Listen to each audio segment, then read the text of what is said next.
안녕하세요. 지금부터 마케팅 빅데이터 분석 필기 첫 번째 소개를 시작하겠습니다. 목차는 이렇게 됩니다.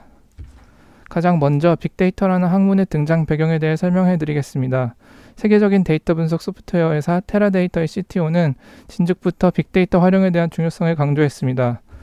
2003년까지 누적되어 온 데이터의 양은 5엑사바이트였는데 이제는 1분 동안 구글에서는 200만 건의 검색 결과, 유튜브에서는 72시간의 비디오, 트위터에서는 72만 건의 트윗 등이 생성되면서 하루에 5엑사바이트 정도의 데이터가 생성된다고 합니다. 이 정도로 처리해야 할 디지털 정보량이 많아짐에 따라 자연스레 그 중요성도 커진 것입니다. 그 결과 기존의 방법이나 도구로 수집, 저장, 분석 등이 어려워 새로운 프로세스의 탄생이 촉구되었습니다. 그래서 빅데이터에 특화된 수집, 저장, 분석 프로세스에 대해서 설명하기에 앞서서 저는 그 데이터의 종류부터 한번 구분해서 설명해 드리겠습니다. 정형 데이터란 행과 열로 구조화되어 그 자체로 의미 해석이 직관적으로 가능하고 바로 이용할 수 있는 데이터를 뜻합니다. 이 예시로는 관계형 데이터베이스 또는 CSV 파일이 있습니다. 다음은 정형 데이터가 생성되는 오라클 프로그램의 작동 화면 예시입니다. 두 번째로 반정형 데이터가 있는데 이는 파일에 포함된 데이터 구조 정보를 테이블 형태의 데이터 및 정형 데이터로 변환될 수 있는 데이터로 정해진 큰 틀 안에서 자유로운 변형이 가능한 데이터를 뜻합니다. 예시로는 한글 또는 워드 파일, 텍스트 파일이 있습니다. 제이슨이라는 프로그램을 통해 반정형 데이터가 만들어집니다. 마지막으로는 비정형 데이터가 있습니다. 구조가 없어서 그 자체만으로는 내용을 바로 알 수 없기 때문에 따로 처리 과정이 필요한 데이터를 뜻하며 영상, 오디오, 사진 파일이 그 예시입니다. 이제부터 데이터 처리 과정을 설명할 것인데 저는 이를 5단계로 간략화해 봤습니다. 첫 번째 단계는 빅데이터 추출 수집 단계입니다. 말 그대로 데이터를 발견하고 이를 수집하는 과정인데 이때 데이터 수집하는 목적을 정하고 그에 맞는 적절한 데이터를 선정해야 합니다. 이와 더불어 내부 데이터인지 외부 데이터인지 혹은 데이터의 유형, 포맷을 확인하고 적정한 수집 기술을 함께 선정하셔야 합니다. 내부 데이터는 조직 내부에서 쉽게 구할 수 있는 데이터로 주로 정형 데이터인 경우가 많습니다. 외부 데이터는 외부 기관의 담당자와 협의하거나 또는 데이터 전문 업체를 통해 수집해야 하는 데이터로 그 수집 과정이 상당히 번거롭습니다. 그리고 보통 비정형 데이터인 경우가 많습니다. 정형 데이터를 수집하는 프로그램으로는 대표적으로 스쿱이 있습니다. 여러 장치에서 발생한 데이터를 자동으로 수집하여 정리해 줍니다. 반정형 데이터는 크롤러라는 프로그램으로 수집하는데 방문 웹페이지에 URL을 수출하는 과정을 거칩니다. 플룸이라는 프로그램을 사용하여 웹서버에서 나온 데이터 중에 비정형 데이터만 대량으로 수집하여 하나의 저장소로 저장할 수도 있습니다. 데이터 처리 두 번째 단계는 빅데이터 저장 및 관리하는 단계입니다. 검색 수집한 데이터를 분석하여 사용하기 적합한 방식으로 안전하고 영구적인 방법으로 보관하는 과정입니다. 이때 전처리와 후처리 과정을 거칩니다. 전처리 과정은 활용 목적에 맞지 않는 정보를 필터링하여 분석 시간을 단축하고 저장 공간을 효율적으로 활용하기 위해 밟는 과정입니다. 후처리 과정은 전처리 과정을 거친 데이터를 중요 분석에 용이하도록 일관성 있는 형식으로 변화하는 과정을 뜻합니다. 데이터 전처리의 종류에는 먼저 필터링이 있습니다. 오류나 중복되는 내용을 삭제하거나 보정하는 과정인데 아래 표는 중복되는 자료를 삭제하고 남성의 데이터만 필터링한 예시입니다. 두 번째 데이터 전처리의 예시로는 데이터 정제가 있습니다. 결측치와 이상치가 발견될 경우 이를 아예 삭제하거나 또는 평균, 중앙, 최빈값, 예측값 등으로 처리하는 과정을 뜻합니다. 데이터 변환 과정은 전처리 과정과 후처리 과정 그 어딘가에 있는 단계인데 분석을 쉽게 하기 위해서 데이터를 가공하는 단계라고 생각하시면 됩니다.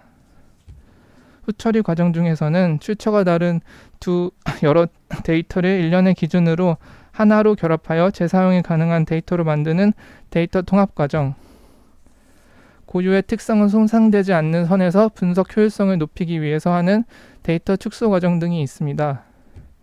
이제 데이터 처리 과정을 다 마쳤으면 빅데이터로부터 의미 있는 지식을 얻고 이것을 효율적인 의사결정에 활용하기 위해서 분석을 할 차례입니다. 그러기 위해서는 가장 먼저 분석 모형을 선정해야 합니다. 분석 목적에 부합하고 수집된 데이터의 변수들을 고려하기 위해서입니다. 크게 인과적인 관계를 도출하기 위한 통계 기반 모형, 현상에서 패턴을 발견하기 위해 사용하는 데이터 마이닝, 인간의 학습 능력과 같은 기능을 컴퓨터에 실현하여 미래를 예측하기 위해 사용하는 머신러닝으로 구분할 수 있습니다. 통계 기반 모형에 따른 방법들의 예시입니다. 저는 그 중에서 많은 변수의 분산 방식을 간결하게 표현하는 주성분 분석의 예를 보여주는 GIF 파일을 한번 가져와 봤습니다. 데이터 마이닝 모형에 따른 방법들의 예시입니다.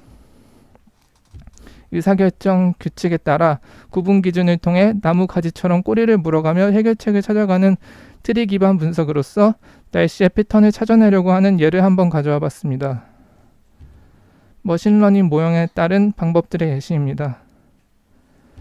이때 저는 잠깐 머신러닝과 딥러닝의 차이점을 잠깐 언급하고 싶습니다. 둘 다 기본적으로 컴퓨터에 사람이 입력하는 데이터를 바탕으로 컴퓨터가 스스로 학습하여 수행할 수 있어 품질을 향상시킬 수 있는 알고리즘을 갖고 있는 기술이라고 할 수 있습니다. 하지만 이때 딥러닝 같은 경우 사람의 개입이 최소화되고 머신러닝과 달리 이미지, 음성 제어 등과 같은 조금 더 세분화된 분야에서 데이터를 활용할 수 있게 도와주는 기술입니다. 다음은 가장 분석이 까다로운 비정형 데이터를 다루는 분석 기술들의 종류들입니다. 웹마이닝은 검색 엔진 로봇을 이용하여 인터넷에 있는 수많은 데이터를 자동으로 수집하는 웹크롤링 기술을 이용합니다. 핸드폰 디바이스를 사용하여 통화량, 통화 위치, 통화 상태, 대상 내용 등을 분석하여 사용자의 인간관계 행동 특성 등을 분석해서 정보를 찾아냅니다. 또한 리얼리티 마이닝, 감정 분석이라는 것이 있는데 여기서는 서비스 평가, 미래 예측 등에 대해 다양한 분야에서 활용하기 위해서 넷상에서 사용되는 어휘들을 긍정, 부정, 중립으로 구분한 다음 긍정과 관련된 단어를 +1, 부정과 관련된 단어를 1, -1, 중립을 0으로 각각 수치화해 긍정도를 계산하여 비정형 데이터를 정형 데이터로 변환할 수 있습니다. 이제 모든 분석이 마쳤으면 이를 보기 좋게 만드는 시각화 단계를 거쳐야 합니다. 시각화하고자 하는 데이터를 획득하고 의미를 해석할 수 있도록 구조화하고 관심 있는 데이터만 남기고 나머지는 제거하고 통계학이나 데이터 마이닝 등을 이용해 패턴을 파악하며 막대 그래프, 리스트, 트리 구조 등의 시각화 모델을 이용하여 표현하는 등의 7가지 과정을 거칩니다. 이게 분석한 데이터를 보기 쉽게 만들어주는 시각화의 예시입니다. 이제 드디어 마지막으로 적용하는 단계입니다.